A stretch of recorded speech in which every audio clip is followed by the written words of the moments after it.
Welcome to the Stirring the Gumbo Pot podcast, the podcast about the history, the culture, and the accomplishments of Black people.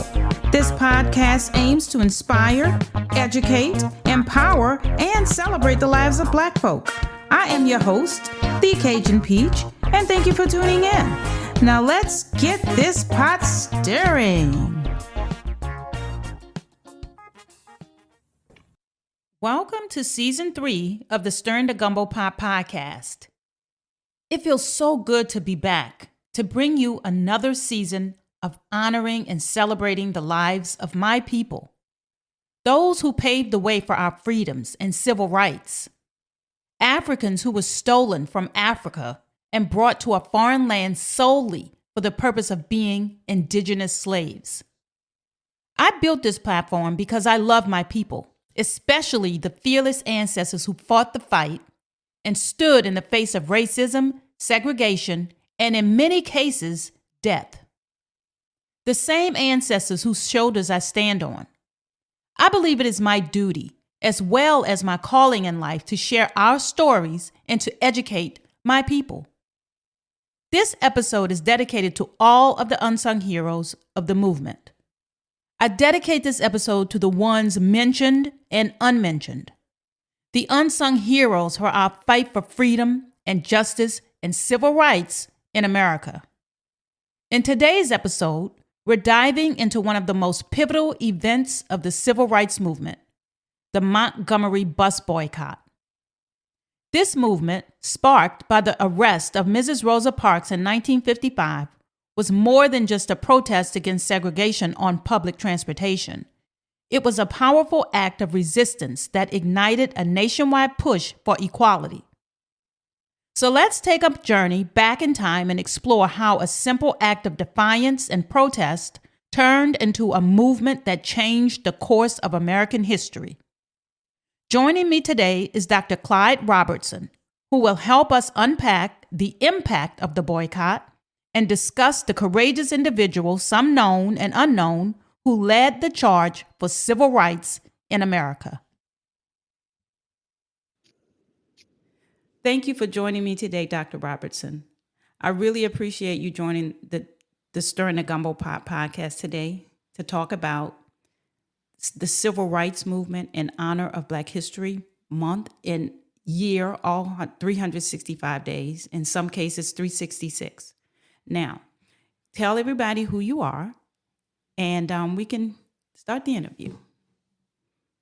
Well, first and foremost, you're quite welcome, and it's an honor for me to be on your program.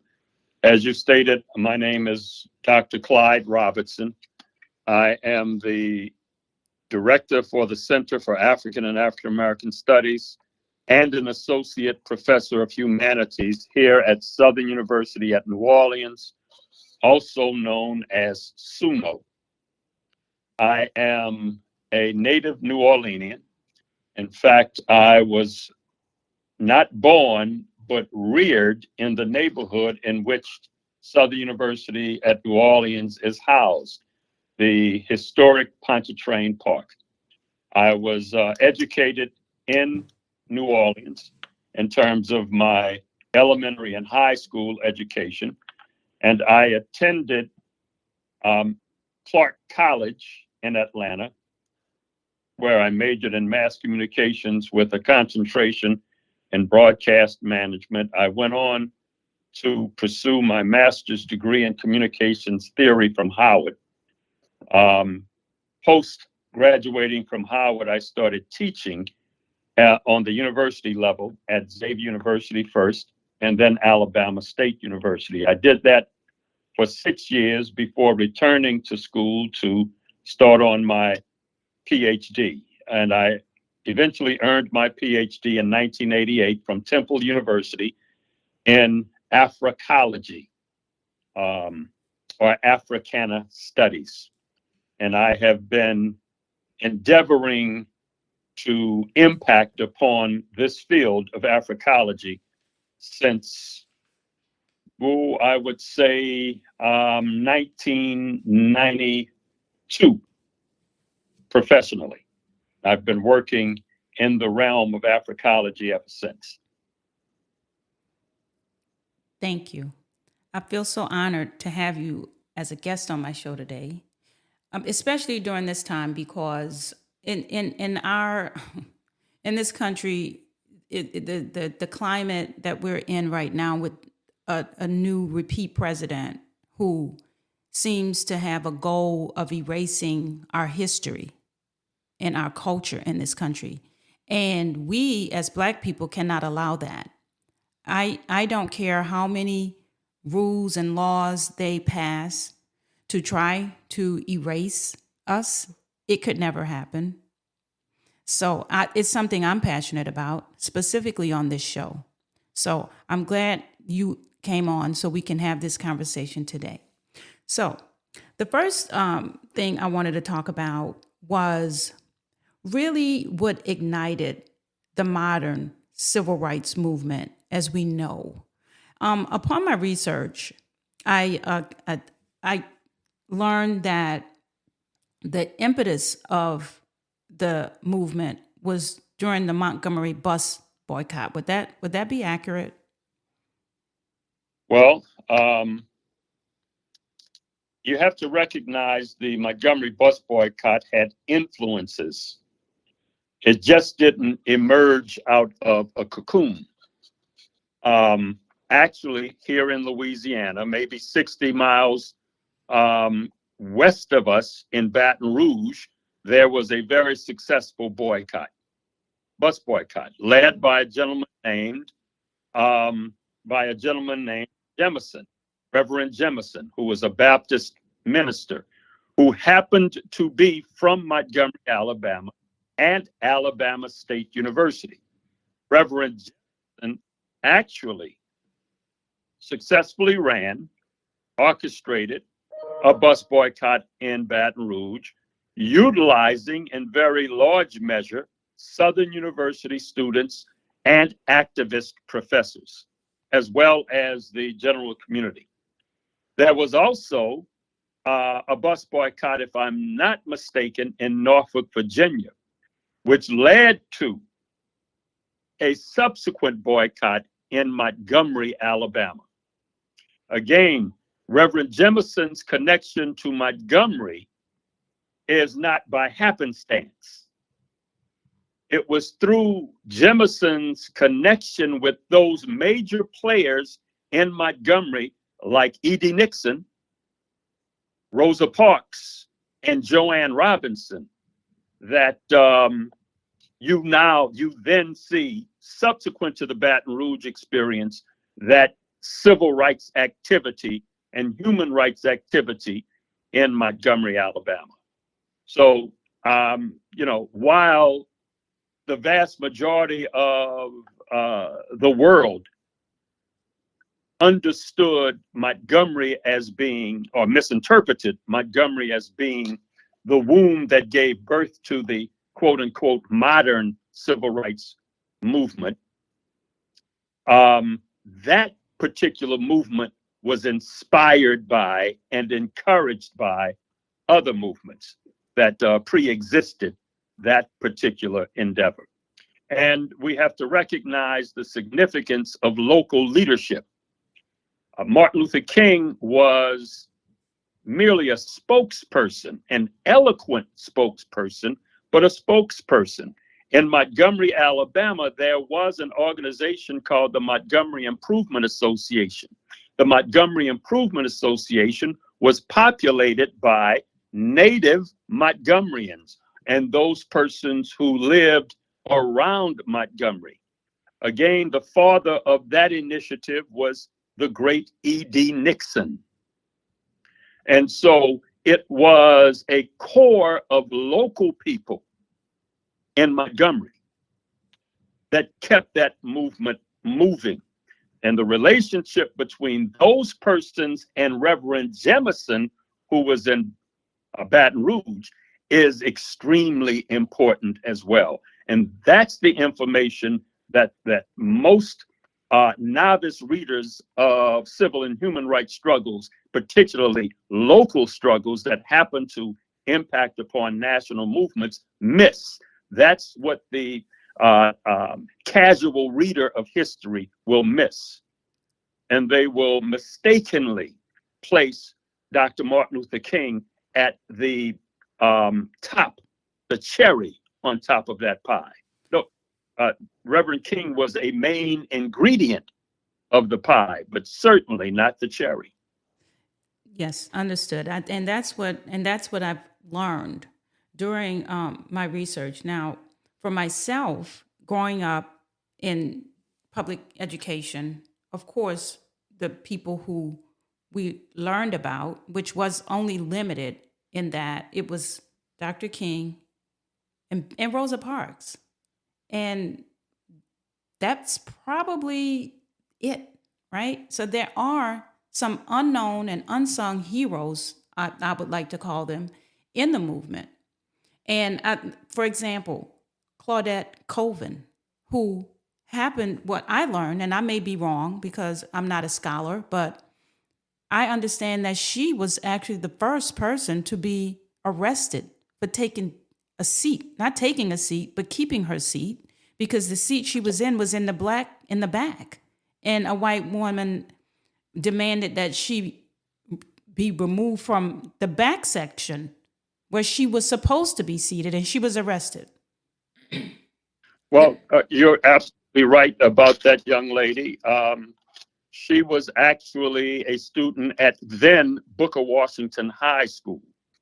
But she was not the first person to have been arrested on the bus, or arrested while seated on Montgomery public transit systems.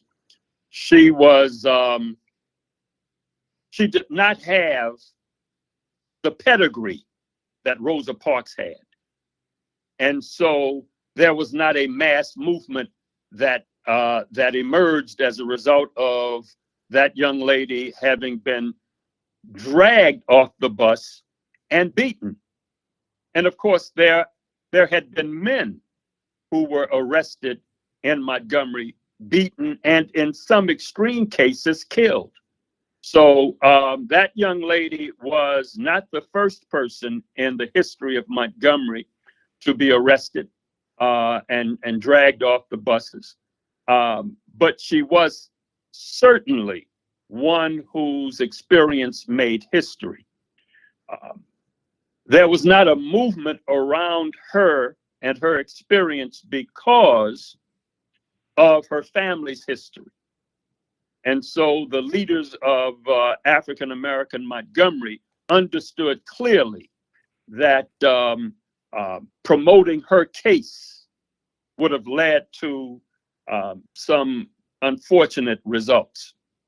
However, Rosa Parks was a pillar of the Black community, a well-respected person, a dignified, in quotes, a dignified person, and a person who was quite active in the NAACP. Rosa Parks was a prepared individual. Right. She had taken part in very many workshops. She was a trained protester and a prepared protester. She had participated in movements prior to her having been arrested on the bus. And she was the secretary to Mr. E.D. Nixon, who had been given an honorary doctorate, who is also known as Dr. E.D. Nixon, despite the fact that he did not have a high school diploma. He was a larger-than-life figure. He was a very large man, and he had a larger-than-life personality. He was a Pullman's porter. And so he had traveled the world, or traveled the United States as a Pullman porter, and brought a lot of the ideologies that he had experienced around the country back to Montgomery with him. He was also an adherent to Asa Philip Randolph, and was very involved in the Pullman's Porter Union. And so he, being a master organizer, understood clearly the importance of Rosa Parks having been arrested, and he quickly amassed a movement around her arrest. there's something else that we have to recognize. And for whatever the reason, reasons that we understand, the women's part in the Montgomery movement has been rendered second string, when in fact, women were instrumentally involved with every aspect of the Montgomery movement. There was something called the WPC, the Women's Political Conference. And those women who were educators and secretaries and professional women of their day, they were the ones who called for the initial boycott in response to Rosa Parks' arrest. Rosa Parks was familiar with that organization, if not active in the organization, the WPC. We know about the WPC because Professor Joanne Robinson from Alabama State College, at the time Alabama State University now, actually wrote a book entitled The Montgomery Bus Boycott and the Women Who Started It. She writes voluminously and articulately about the role that women played in the Montgomery movement. And of course, you have grassroots women like Zakoza Williams, Georgia Gilmore, and others who raised sizable amounts of money to support the over-year-long bus boycott. What many people don't know is that while Black people boycotted the buses, they still had to get around the city. And to do that, the Montgomery Improvement Association established a transportation arm. And the money raised by Georgia Gilmore, Zakoza Williams, and others helped purchase cars, helped maintain cars that the MIA used to transport Black people from one place to another for over a year. The Montgomery Bus Boycott, and most importantly, the Montgomery Improvement Association, the organization that promoted and supported that movement, should be studied by all persons interested in how to mobilize and sustain a sustainable movement against oppression and racism. And that's interesting because I watched a YouTube, and that's how I learned about the MIA, the Montgomery Improvement Association, as well as E.D. Nixon. And the video is called, for my listeners, the video on YouTube is called Sitting for Justice. It's all about the start and how the Montgomery Bus Boycott started. And it did talk about Miss Joanne Robertson and her work, Robinson and her work, and E.D. Nixon and Attorney Fred Gray also. So that leads me into my next question for you to speak to. Can you maybe share with my listeners on the importance of research and self-education on the history of the African Americans in this country? It is essential. First, we have to recognize that African and African American, African global history is world history. African American history is the history of the United States and the world. And to remove, like you would a piece of a puzzle from the general puzzle, leaves the puzzle incomplete. And so what we have in the United States in particular, but not exclusively within the United States, because this happens as a result of global white supremacy. But what you have in the United States is an incomplete puzzle, which is why when compared to other persons around the world, the average so-called American is lacking a global perspective.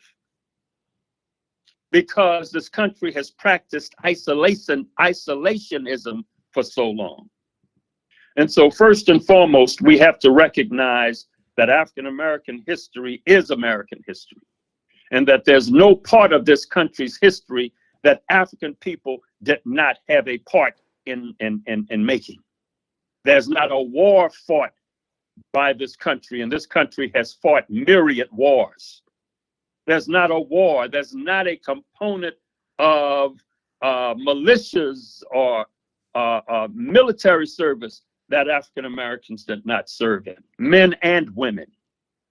There's not a part of the industrial age, the agrarian age, the revolutionary age. There's not a part of this country's history that we were not a part of. And very many African American people also participated in the creation of global history. And so by ignoring that, it does a disservice to all so-called Americans. By ignoring that, it helps to minimize the knowledge level of all people. But in particular, African American people must invest time, effort, and money into the study of self.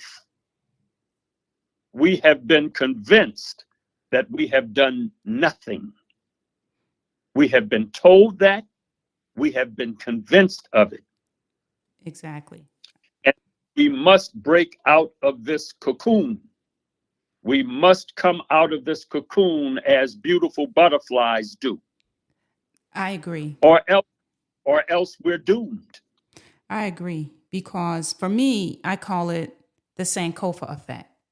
You have to know your history, or what came before you, in order to know how to navigate the world that we're in, or to set a future to teach your children about our history in this country. And so for me, I wasn't taught that. My mom, she didn't teach that to me. I didn't learn it in school. I learned this on my own through college. I went back to college as an adult, and I wanted to study our history, our culture, African American studies, African studies. I had to know. It's something in me that I need to know these things. And for people to go through life not even recognizing or knowing some of these names you called, some of the events that happened, how we got our freedoms, who fought for us. It's just crazy to me how people are not hungry for that knowledge. And it just, I don't understand. And that's why I created this podcast, to share that information to whoever listens to this show. It doesn't have to be millions of people, but to my audience who engage, you're going to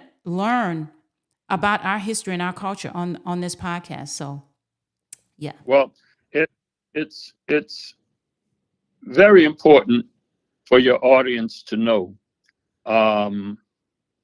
that African American history is not confined to a month, and we have to understand what's happening currently. There is an emergence, and it's a quickly developing emergence. It's a quickly developing movement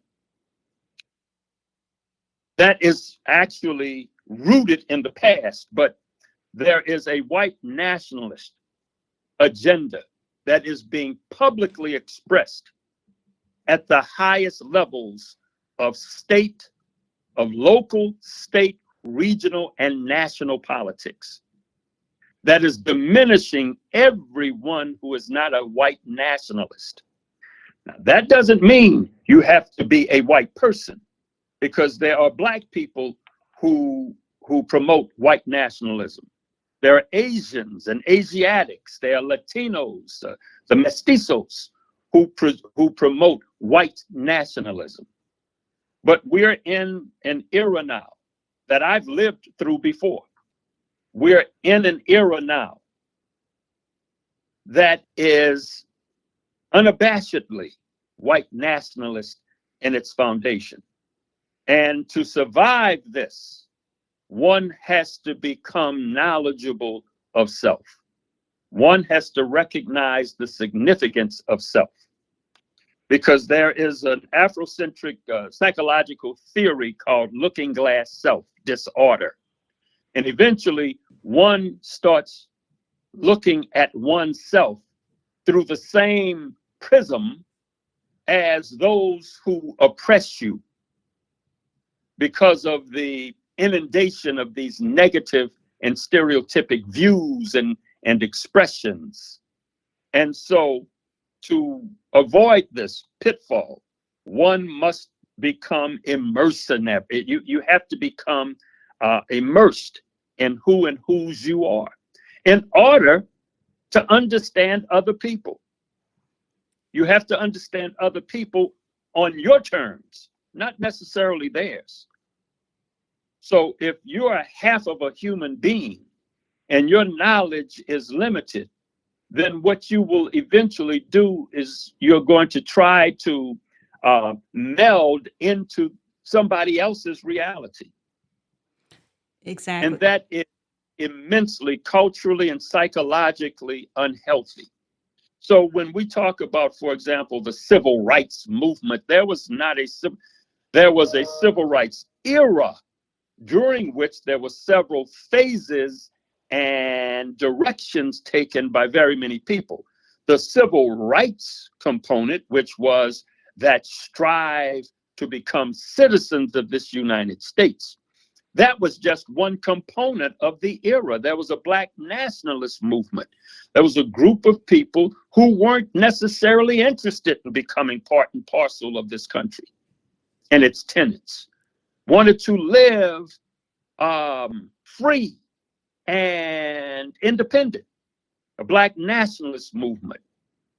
So within the civil rights era, there were several components to the movement. And we have to understand significant people. We know Rosa Parks. We know Martin Luther King. Some of us know Malcolm. We recognize the name Malcolm, but we don't necessarily understand his philosophies and the various stages that he experienced in his life. We know I Have a Dream, Martin Luther King.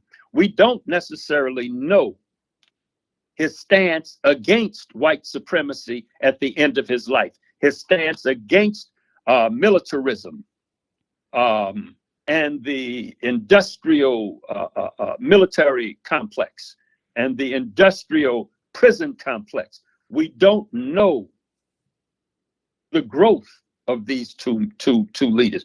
We certainly don't know Mary Church Terrell, Harriet Jacobs. We certainly don't know David Walker. We certainly don't know, very few of us know Henry McNeil Turner, who in the 1800s, it was 1830, Bishop Henry McNeil Turner at the first Black Baptist Convention in 1898 told the assemblage that God was Black. The audacity. We don't know these people. We've never heard of these people. And so it is incumbent upon our institutions, our schools, our universities to do this. Now, you spoke about your mother. Well, I grew up in a home where my parents recognized that there was an inadequate education taking place regarding my brother and me. My parents were both teachers. And my parents drank the Kool-Aid. They actually thought that because the Supreme Court ruled separate and equal in the Brown versus Board decision to be illegal, they thought white people would just, cave in and open up their arms. They had no idea what was befalling my brother and me as we were integrated into these Catholic schools in the middle 1960s. the early moving towards the middle 1960s. My brother and I caught hell at a place called St. Gabriel Elementary School. They had no idea. But when they did recognize the holes, the gulf-sized holes in our education, and they recognized my personal interest in the history of African people, they started a school after school for my brother and me. And so the books that we brought into our home were books that weren't necessarily grade appropriate, but they were books that exposed its readers to the rich history of African people, both politically, culturally, and historically.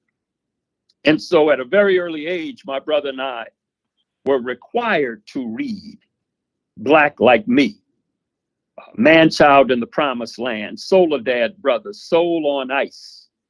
We were required to read the autobiography of Harriet Jacobs and David Walker's Appeal and Black English. I remember that was one of the books. And my brother and I both have. I've lost some of mine because of Katrina, but my brother, because he lives in Atlanta, still has his books. The Ebony Pictorial Encyclopedia. We had all of that in the 1960s through the 1970s. And so, you know, my brother and I had a foundation upon which we stood that our friends did not. And so while, you know, the going certainly got tough for the two of us, both in terms of our experience as children of desegregation. It wasn't really integration. These were desegregated schools. That's all. Mm-hmm. St. Gabriel, Holy Cross for my brother, Brother Martin for me. We still had a grounding. We had a historical grounding that separated us from our friends who had no such grounding. And so they became more greatly impacted upon by the environment than my brother and I did. So schools after schools, it is incumbent upon our institutions, whether they're churches or community centers, Nord playgrounds, Tambourine and Fan is an excellent example. You could not parade with a tambourine and fan or play tambourine and fan football and baseball if you did not attend their Black liberation schools. The Black Panthers understood it clearly when they created Black liberation schools, as well as free breakfast programs and sickle cell anemia testing and the other myriad social programs that the Black Panthers launched. Those programs are successful in creating knowledgeable people, many of whom on whom you can rely and depend. But we've got to become self-reliant again. Because if not, we're doomed. We are. And I agree with that. And so people need to change their mindset, stop scrolling, and start learning about your history in this country and where we come from, and continue to celebrate and honor the ones who came before us. Now, as we end our conversation, can you tell me a little bit about the center at SUNO? Is it open to the public, or is it just for students, or can people come in and learn in the center? Well, we don't. Well, there is attached to SUNO, and it's a work in progress. There is a museum that is under the auspices of SUNO, and it's directed by a young lady named Erica Witt. It's called SUNOMA, the Southern University Museum of Art. She's in the process of establishing an exhibit. We're changing out one exhibit and replacing that with another exhibit that I think will be launched on the 17th of this month. And yes, that's open to the public. You have to call and make arrangements, schedule visits. Okay. The Center for African and African American Studies goes back to 1989. It's been in existence for quite some time. I arrived 8 years ago. When I arrived, I established some hallmark programming. We have 4 programs, major programs a year, to which the public is cordially invited. We have our Harambe program at the very beginning of the year, which pulls together the campus and community, because that's what Harambe is, a calling together, a pulling together. And so our Harambe program this academic year was an election pep rally, and it featured the brilliance of our Congressman Troy Carter. And he looked at what was at stake moving into the 2024 election. We premiered a documentary that I produced thereafter. This was in early December. Trailblazers and History Makers, the Pontchartrain Park Pioneers documentary premiere and celebration. And we invited the public. This documentary probes the history of Pontchartrain Park and those dynamic pioneers who helped to populate Pontchartrain Park and sustain it over the years. We talked to 10 persons who purchased homes between 1955 and 1965. So that was the second program. That was a Kwanzaa-based program. We have that every year. We have our Harambe in the fall and our Kwanzaa in the fall going into the winter months. Now, we also have something called in January, it's a Martin Luther King week celebration, Living Legends, where we celebrate grassroots legends who have toiled on behalf of the African American community. These are primarily local people who, again, have uplifted the lives of the Black community for no less than 25 to 30 years.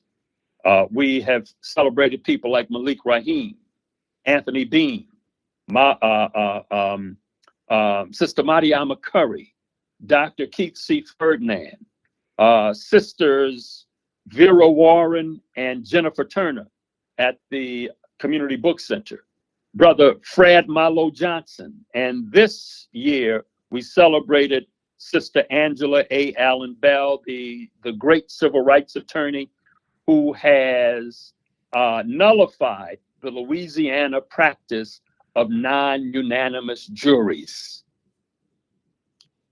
That educator, that legal scholar, that author, that change agent, Sister Angela Bell, that was only 2 weeks ago. And in February, later this month, the community is cordially invited to attend our Charles Fry Memorial Lecture. The topic, where do we go from here? African America post the 2024 presidential election. And we have SUNO's own, the state of Louisiana's own Senator Joe Bowie, who has the unique capability of talking about where do we go from here And on a local, state, and national level. And so the community is, and that's January 21st. it's January or we're in February? I'm sorry, sister. I'm sorry. February 21st. That's February 21st from 10 until 12:30. And it's going to be in the Southern University at New Orleans, Millie Charles School of Social Work auditorium. And that's free and open to the public. We pay particular attention to bringing out school children to that activity, high school children. Our programs generally attract between 200 and 300 people. Wow. And they are very impactful programs. Again, we also conduct research. You asked, so I'm telling you, Mm-hmm. we conduct research. Our major recent research endeavor was a 5-year research project involving Pontchartrain Park's history and impact on the city of New Orleans and state of Louisiana and the country. And we started by developing an oral history project. That oral history project then splintered into a journal that was produced, and then ultimately the documentary. It's taken about a 5-year track, and we're still continuing our discussion about Pontchartrain Park. The very next discussion will look at the generations following the trailblazers. That's the children and grandchildren of those trailblazers who were impacted upon by this very historic neighborhood. And so it's the center conducts research. The center, I'm also a professor. I teach humanities, African American and African humanities, and we sponsor very rich and impactful programs. Sounds like a lot of hard work and dedication. It is, because I don't have a staff, so it falls upon me and volunteers. Wow. Now, can you repeat the name of the Pontchartrain Park documentary? The documentary is titled Trailblazers and History Makers, the Pontchartrain Park Pioneers, Trailblazers and History Makers, Okay. the Pontchartrain Park Pioneers. Okay, I'm writing that down because And I'm going to go look it up. yeah, well, it's not on YouTube just yet. I am in the process of purchasing some of the material that we used, so I can't release it Okay. until I have paid for the usage of some stock footage. Right, okay. But that's in the process of occurring right now. I can showcase it at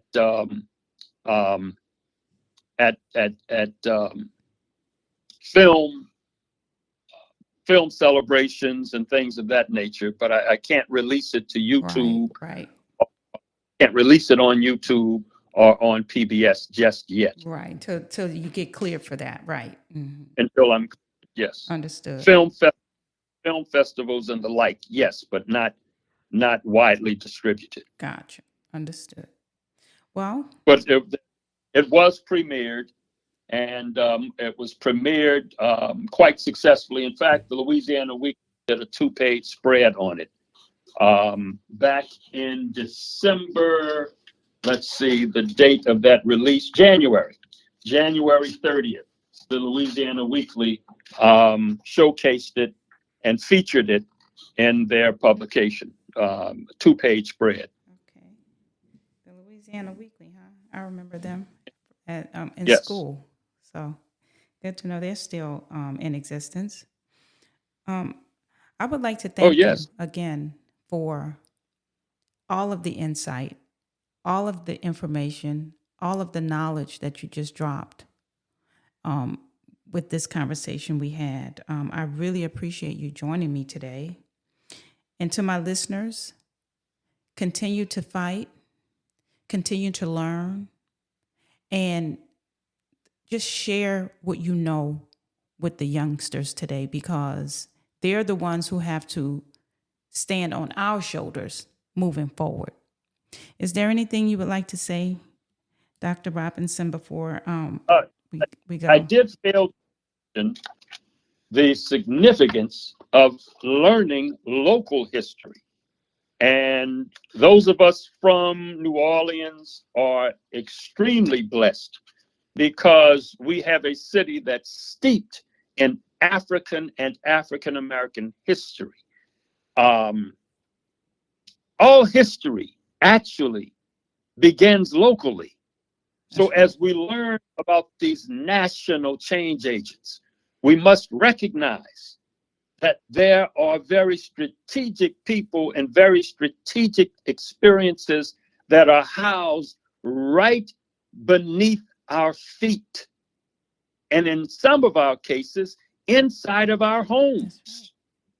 We have to first learn about our local change agents and move outward. So it begins inward and then it moves outward. Thank you. Thank you so much.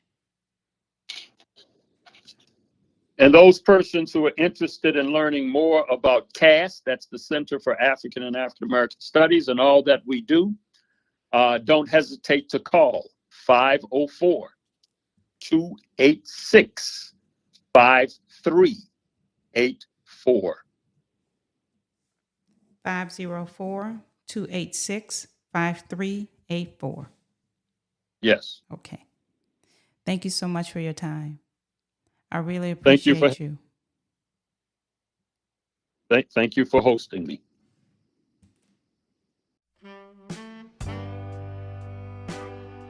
Rosa Parks by Nikki Giovanni. This is for the Pullman Porters who organized when people said they couldn't and carried the Pittsburgh Courier and the Chicago Defender to the Black Americans in the South so they would know they were not alone. This is for the Pullman Porters who helped Thurgood Marshall go south and come back north to fight the fight that resulted in Brown v. Board of Education, because even though Kansas is west, and even though Topeka is the birthplace of Gwendolyn Brooks, who wrote the powerful "The Chicago Defender Sends a Man to Little Rock," it was the Pullman Porters who whispered to the traveling men, both the bluesmen and the racemen, so that they both would know what was going on. This is for the Pullman Porters who smiled as if they were happy and laughed like they were tickled when some folks were around, and who silently rejoiced in 1954 when the Supreme Court announced its 9-0 decision that separate is inherently unequal. This is for the Pullman Porters who smiled and welcomed a 14-year-old boy onto their train in 1955. They noticed his slight limp as he tried to disguise with a doo-wop walk. They noticed the stutter and probably understood why his mother wanted him out of Chicago during the summer when school was out. 14-year-old black boys with limps and stutters are apt to try to prove themselves in dangerous ways when mothers aren't around to look after them. So this is for the Pullman Porters who looked over that 14-year-old while the train rolled the reverse of the Blues Highway from Chicago to St. Louis to Memphis to Mississippi. This is for the men who kept him safe. And if Emmett Till had been able to stay on a train all summer, he would have maybe grown a bit of a paunch, certainly lost his hair, probably have worn bifocals and bounced his grandchildren on his knee, telling them about his summer riding the rails. But he had to get off the train and ended up in Money, Mississippi, and was brutally, horribly, inexcusably, and unacceptably murdered. This is for the Pullman Porters who, when the sheriff was trying to get the body secretly buried, got Emmett's body on the northbound train, got his body home to Chicago, where his mother said, "I want the world to see what they did to my boy." And this is for all the mothers who cried. And this is for all the people who said never again. And this is about Rosa Parks, whose feet were not so tired. It had been, after all, an ordinary day until the bus driver gave her the opportunity to make history. This is about Mrs. Rosa Parks from Tuskegee, Alabama, who was also the field secretary of the NAACP.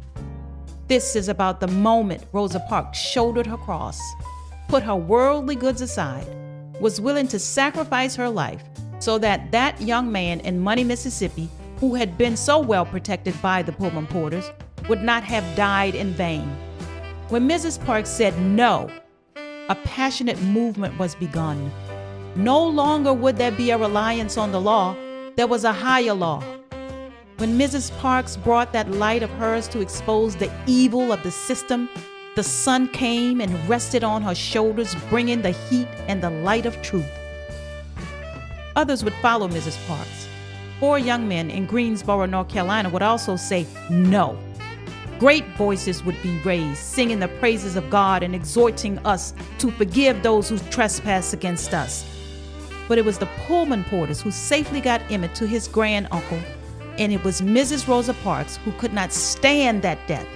And in not being able to stand it, she sat back down.